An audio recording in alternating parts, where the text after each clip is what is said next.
Hello नमस्कार। भारतीय नागरिक सुरक्षा संहिता जो 2023 के अंदर लागू की गई थी, क्या आपको जानकारी है कि इस नए वाले कानून के माध्यम से एक छोटी सी गली खोली गई। इस गली के माध्यम से पुलिस को हथकड़ी लगाने का अधिकार जो है वो थोड़ा और वाइड तरीके से दे दिया गया।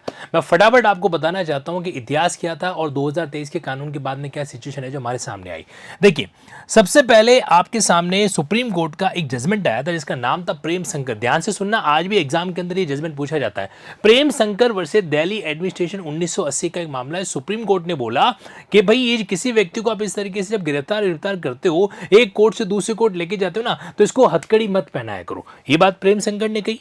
इसके बाद में दो और जजमेंट है, वैसे तो दो तीन और है लेकिन मोटा मोटी बता रहा हूं। एक आपके सिटीजन फॉर डेमोक्रेसी, इसमें भी सुप्रीम कोर्ट ने कहा कि भाई कहीं न कहीं जो है ना, मतलब पुलिस की इस पावर पे सुप्रीम कोर्ट ने और स्क्रू टाइट कर दिया। कैसे? यहां पे कहा कि पुलिस और जेल अथॉरिटी जो है वो इंडिपेंडेंटली पावर को ये डिसाइड नहीं करेगी कि हैंड्स कप लगाना है कि नहीं लगाना है। इतना ही नहीं, फिर आपके सामने एक बहुत ही बड़ा लैंडमार्क जजमेंट आया था डीके बासु वाला। डीके बासु ने यहां पर क्या कर दिया, कस्टोडियल वायलेंस और अरेस्ट की गाइडलाइन जो है डिटेल में जारी करी, और जो प्रेम शंकर का जजमेंट था ना 1980 का, उसको अपने आप में इंटीग्रेट है जो कर दिया। अब सिचुएशन ये थी कि 2023 से पहले हमारे देश के अंदर जो कानून था उसके तहत जो हथकड़ी को लेकर काफी पाबंदी थी और पुलिस आसानी से उसको हथकड़ी नहीं बांध सकती थी। तो पुलिस क्या करती थी, पुलिस किसी व्यक्ति को ऐसे इस तरीके से पकड़ती थी, किसी व्यक्ति को इस तरीके से पकड़ के रखती थी, लेकिन हथकड़ी नहीं लगाती थी। अब ध्यान से सुनना, जो मैं नया वाला परिवर्तन आपको बताने जा रहा हूं। हाल ही में आप सभी को पता है ना, एक एनकाउंटर जो वीडियो जो है बड़ा वायरल है, जो चल रहा था। तो क्या पुलिस अरेस्ट करते समय किसी व्यक्ति को इस तरीके से मार भी सकती है क्या? तो इसका आंसर भी आपको आज के इस वीडियो के अंदर मिल जाएगा। अब देखिए क्या था जी, कि हमारे पास जो पहले सीआरपीसी था ना, सीआरपीसी के अंदर एक सेक्शन था। कौन सा सेक्शन था हमारे बीच में? 2000, जो हमारे 1973 का कानून है। तो 1973 के कानून के अंदर स्पेसिफिकली वहां पे क्या मेंशन किया गया, एक तरीके से आपके जो है इन्होंने सेक्शन नंबर 46, कौन सा सेक्शन था? सेक्शन 46। तो उस सेक्शन के अंदर स्पेसिफिकली 4 क्लॉज थे। 4 क्लॉज के अंदर इन्होंने बता रखा था कि भाई आपको अगर किसी व्यक्ति को गिरफ्तार करना है तो या तो उसको एक्चुअली टच करो, कन्फाइन करो। अगर महिला है तो उसको महिला पुलिस ऑफिसर के द्वारा गिरफ्तार किया जाना चाहिए। ये इसका क्लॉज 1 था वहां पे। इसके अलावा जो क्लॉज 2 था वो सेम था कि अगर कोई व्यक्ति भागने का प्रयास करे या फिर रेसिस्ट है जो करे, तो फिर क्या किया जाएगा, उसको जो है फिर पुलिस कोई भी मीन इस्तेमाल कर सकती है उसको पकड़ने का। यानी कि पत्थर फेंक के उसके पैर पे मार सकती है, पैर पे गोली तक चला सकती हैं, ताकि उस व्यक्ति को पकड़ा जा सके। तो ये जो ऑल मीन्स वाला वर्ड था ना, ये एक तरीके से पुलिस को पावर है जो दे रहा था। अब आगे की बात, अब हुआ ये कि यहां पर आपका जो नया वाला सेक्शन है बीएनएसएस का, पहले सेक्शन 46 था, जो अब क्या हो गया, ट्रांसप्लांट हो गया, सेक्शन 43 बीएनएसएस के अंदर आ गया। 46 सीआरपीसी कन्वर्टेड इनटू 43 बीएनएसएस। तो 46 सीआरपीसी में 4 सेक्शन थे, यहां पे 5 हो गए। तो अगर आपने नया सब सेक्शन जोड़ा है तो आप क्या करोगे, उसको एंड में जोड़ोगे ना। इन्होंने वो नहीं किया।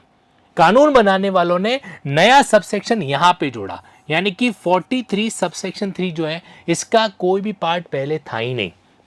ये इसलिए जोड़ा गया ताकि सुप्रीम कोर्ट के प्रावधानों को कुछ हद तक क्या किया जा सके, कम है जो किया जा सके। बाकी के ये जो सेगमेंट है आपके 43 सबसेक्शन 4 सबसेक्शन 5, ये पहले भी थे। मैं इसी चीज को आपको डायग्रामेटिक वे में समझाने का प्रयास है जो करता हूं। देखो जी, क्या होता है कि ये जो आपका सेक्शन 43 है, अरेस्ट कैसे करना है, तो 43 की सबसेक्शन 1 ही कहता है कि अगर आप अरेस्ट करना चाहते हो तो उस व्यक्ति को एक्चुअल में टच कर दो। लेकिन महिला है तो महिला पुलिस ऑफिसर चाहिएगी। 43 सबसेक्शन 2 इसी का एक्सपांशन है। ये कहता है कि अगर टच करते समय या उसको कन्फाइन करते समय सामने वाला प्रतिरोध करे, भागने की कोशिश करे, तो फिर तुम्हें छूट है, तुम्हें जो उचित लगे वो मीन्स आप इस्तेमाल है जो कर सकते हो। ठीक, और इसी के तहत जो है आपको मैं एक और बात बताने वाला हूं, वो है 43 का सबसेक्शन 4, एंटी एनकाउंटर रूल। ध्यान से सुनना, इसका न्याय क्या नाम है, एंटी एनकाउंटर रूल। 43 सबसेक्शन 4 ये कहता है कि आप जो है ना, किसी व्यक्ति को पकड़ने के लिए उसकी डेथ कॉज नहीं करोगे। क्या नहीं करोगे, उसको मारोगे नहीं। तो अब पुलिस किसी व्यक्ति को पकड़ते समय उसकी डेथ कॉज करती है, इसी को तो एनकाउंटर बोलते हैं। मतलब सामने वाला व्यक्ति आपके ऊपर अटैक कर रहा है तो आप वापस क्या करो, काउंटर अटैक है जो कर रहे हो, जिसको आप एनकाउंटर नाम है जो दे रहे हो। तो एनकाउंटर का सिस्टम यहां से डिराइव होता है 43 सबसेक्शन 4। अब इसमें क्या एक एक्सेप्शन दे रखा है कि डेथ और एलआई की सजा वाला अगर अपराध है ना, तो वहां पे फिर आप सामने वाले की डेथ कॉज कर सकते हो। ये बात यहां पे लिखी हुई है। फिर सबसेक्शन 5 में किसी भी महिला को नाइट के समय नहीं पकड़ा जाएगा, गिरफ्तार नहीं किया जाएगा, अगर करना है तो मजिस्ट्रेट का ऑर्डर चाहिए। अब ये जो बेसिक बातें हैं ये आपके 46 के सबसेक्शन 1 में थी, ये आपके 46 सीआरपीसी सबसेक्शन 2 में था, ये जो सेगमेंट है वो 46 के सबसेक्शन 3 में था और ये सेगमेंट 46 के सबसेक्शन 4 में था। लेकिन इन्होंने ये वाला नया सेक्शन डाला और बीच में डाला, जिसको आप कह सकते हैं साइलेंटली। तो हैंड्सकप हथकड़ी टोटल 13 केसेस, ध्यान से सुनना, टोटल 13 केसेस इन्होंने ऐसे प्रोवाइड कर रखे हैं जहां पे पुलिस क्या कर सकती है, किसी भी व्यक्ति को हथकड़ी हैंड्सकप लगा सकती है। वो 13 केसेस कौन कौन से, आइए आपको बताता हूं। देखिए, इसमें सबसे पहला जो केस आपके बीच में आएगा, अगर कोई व्यक्ति हैबिचुअल या रिपीटेड ऑफेंडर है तो पुलिस क्या कर सकती है, उसको एक तरीके से हथकड़ी लगा सकती है। ये एग्जाम के अंदर सवाल आने वाला है, जुडिशरी के एग्जाम के अंदर। अगर कोई व्यक्ति एस्केप्ड है यानी कि पुलिस की पकड़ से भागा हुआ है तो पुलिस हथकड़ी लगा सकती है। तीसरा, अगर उस व्यक्ति ने जो अपराध कर रखा है वो ऑर्गेनाइज क्राइम है, एक नया अपराध जोड़ा गया है बीएनएस के अंदर, तो वहां पे ऐसा हो सकता है। या फिर उसने कोई टेररिस्ट एक्ट कमिट कर रखा है तो हथकड़ी लगाई जा सकती है। इसके अलावा अगर ड्रग से जुड़ा हुआ कोई भी अपराध है जो कर रखा है तो हथकड़ी हो सकती है। या फिर उसने अपने पास में इलीगल पोजेशन रखा है, किसका, किसी भी हथियारों का, एम्यूनिशन का, या फिर वो व्यक्ति किसी और इंसान का मर्डर है जो कर ले, या फिर रेप जैसा घिनौना अपराध 8 नंबर पे, एसिड अटैक 9 नंबर पे, काउंटर फीटिंग किसका, कॉइन्स और करेंसी नोट्स का, ये आपके 10 नंबर पे। इसके अलावा ह्यूमन ट्रैफिकिंग, मानव दुर्व्यापार अगर किया जाता है तो 11 नंबर पे। इसके अलावा अगर उसने बच्चे के खिलाफ सेक्सुअल ऑफेंसेस कर रखा है किसी भी व्यक्ति ने तो 12 नंबर। और आखिरी में राज्य के विरुद्ध अपराध यानी कि 13, टोटल 13 ऑफेंसेस हैं जो कि मेंस एग्जाम के अंदर भी पूछे जा सकते हैं कि बताइए भैया कौन से ऐसे मामले हैं जहां पे हथकड़ी बांधी जा सकती है, तो ये वो 13 ऑफेंसेस हैं। ओके, ध्यान रखना, एग्जाम का सवाल बनता है। अब जो भी आपके जुडिशरी के एग्जाम है जो कंडक्ट होने वाले हैं ना, उन सभी एग्जामिनेशन के अंदर ये बहुत कॉमन सी चीज है कि आपसे नए वाले पॉइंट ऑफ व्यू से पूछा जाएगा ही जाएगा और उसमें से ये सेगमेंट भी बनता है।